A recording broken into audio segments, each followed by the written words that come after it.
안녕하세요. 강승민입니다. 먼저 오늘도 시청해주셔서 감사합니다. 오늘 이제 저는 설 연휴 끝나고 올라와서 영상을 만들고 있는데, 이번 영상 같은 경우에는 굉장히 흔한 운동의 주제인 스트렝스와 고립 그리고 자극에 관한 어떤 비교 영상입니다.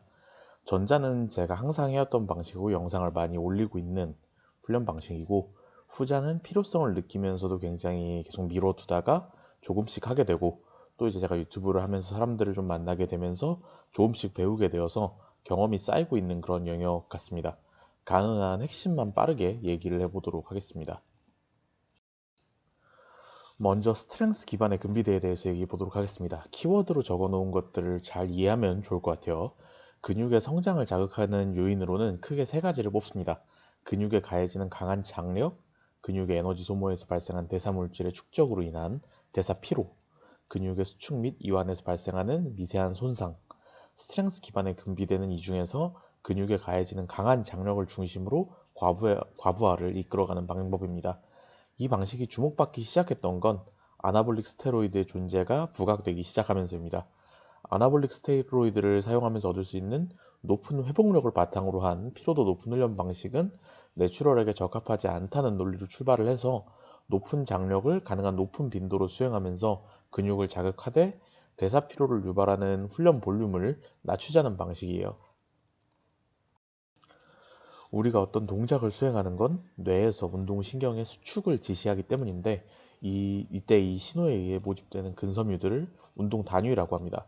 이 운동 단위는 거의 대부분의 경우 작은 것에서부터 순차적으로 모집되기 때문에 고중량으로 스트렝스 운동을 하면서 실패 지점 근처까지 도달하게 된다면 모든 운동 단위를 전부 사용하게 됩니다.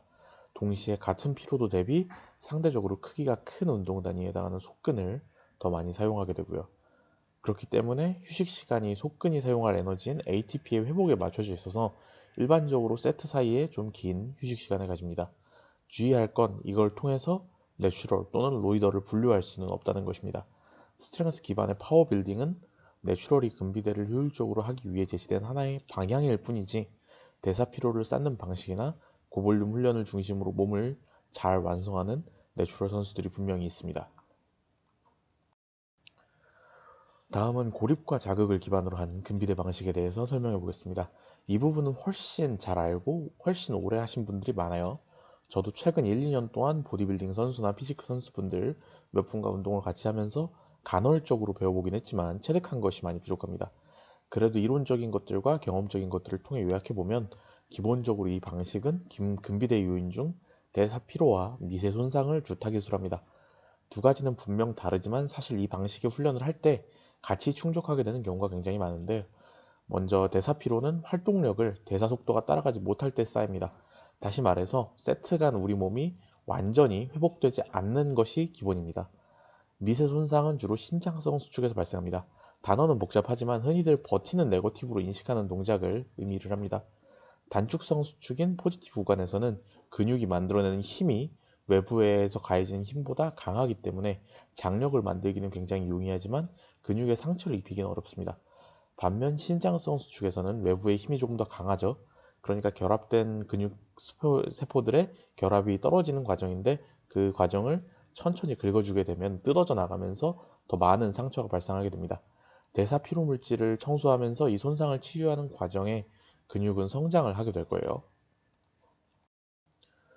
대사 피로를 높이기 위해서는 한 세트가 길고 볼륨이 높고 강도가 높고 동시에 휴식 시간이 짧아야 하는데, 이 상태에서 미세 손상을 위해서 신장성 수축을 길게 한다면 너무나도 당연하게 근육의 긴장 유지 시간이 굉장히 길어집니다.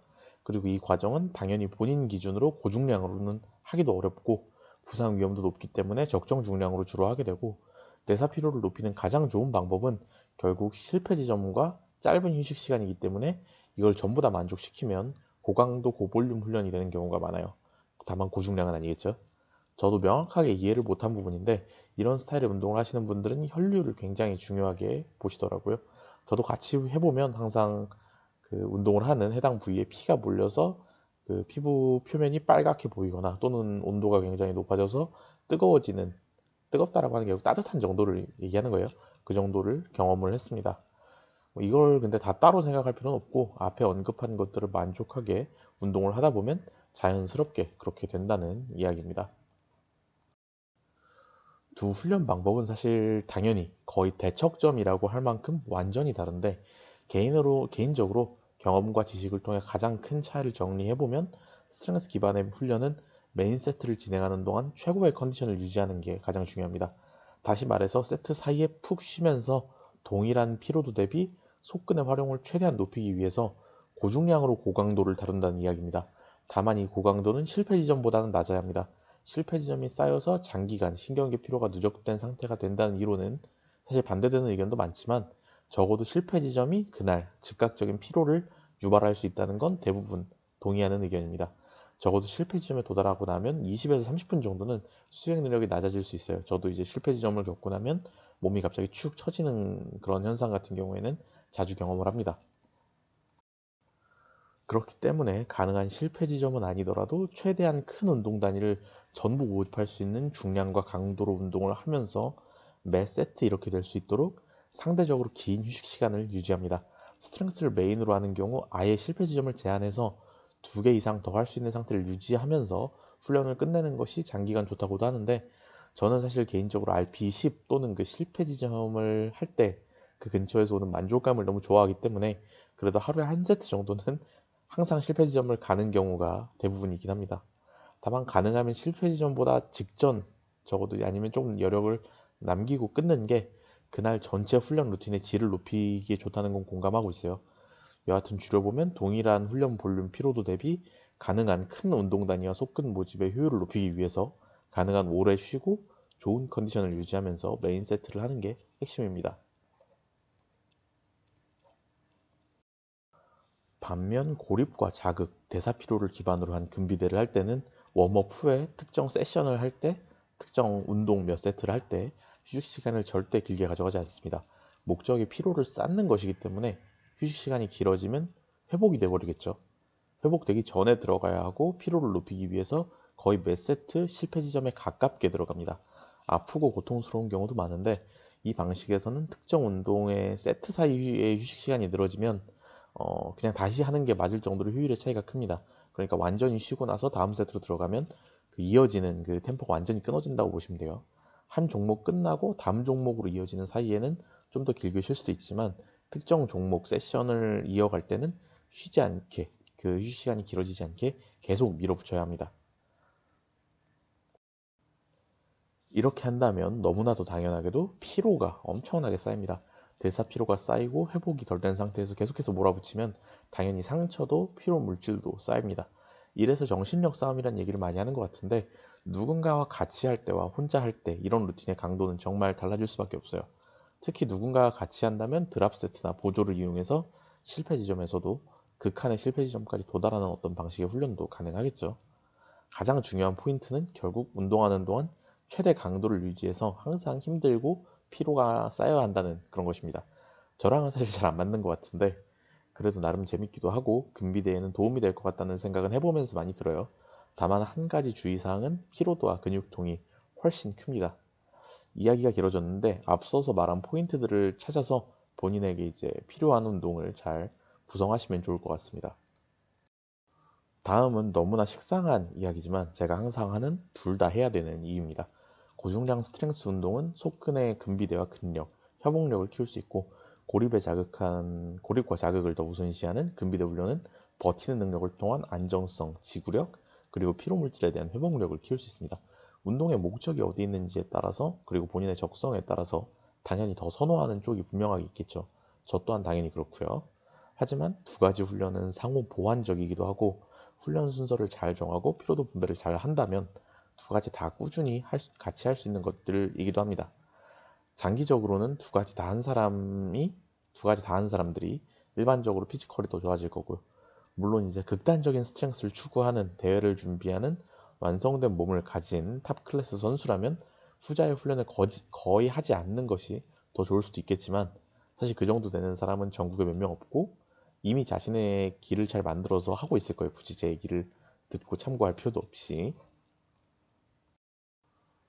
저는 개인적으로 훈련 초반부에 스트렝스 기반의 훈련을 하고 뒤쪽에 고립과 자극을 통한 보완을 같이 섞어가는 게 장기간 무난하게 이어가기 좋은 방법이라고 생각을 하고 그걸 저에게 맞는 폼으로 맞추기 위해서 다양한 시도를 하면서 찾아가는 중입니다.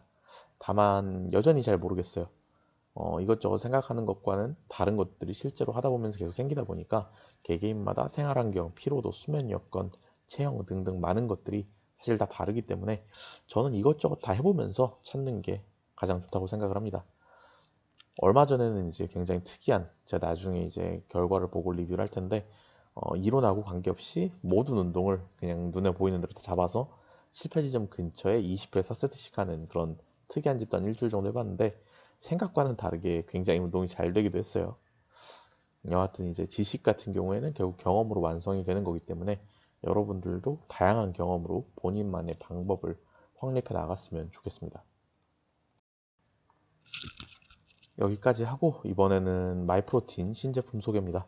이미 많이 찾는 제품들인 육겹바의 새로운 맛인데요.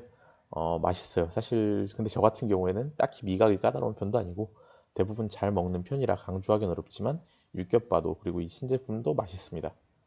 마이프로틴의 이 추천 링크로 제품을 많이 구매를 해주시면 저에게 도움이 되고 마이프로틴 인플루언서를 시작한 것도 이제 2년이 되어가고 그때 초반에 언급을 했듯이 제가 4년 이상 구매를 했던 것은 제일 합리적인 선택이라고 생각을 했기 때문이에요. 사실 저는 남이 알려주는 어떤 정보보다는 그런 걸 듣더라도 제가 직접 찾아본 정보가 더 믿음이 가는 편이라서 어떤 걸 강하게 홍보하는 걸 별로 안 좋아합니다. 직접 한번 더 찾아보시고 마이프로틴 제품이 본인에게 적합하다면 링크를 통해서 구매를 해주시면 저에게 인센티브가 있고 그런 활동을 제가 하고 있기 때문에 저에게 마이프로틴을 구매할 때나 필요한 정보를 어, 정보나 어떤 경험이나 이런 것들이 필요하신 분들이 댓글로 질문을 주시면 항상 답을 해드리고 있습니다. 그러니까 편하게 물어봐 주셔도 됩니다. 감사합니다. 그리고 이번 그 2월 달도 모두 다 좋은 시작 되시고 새학기 준비하는 그런 시간 되시기 바랍니다. 항상 감사합니다.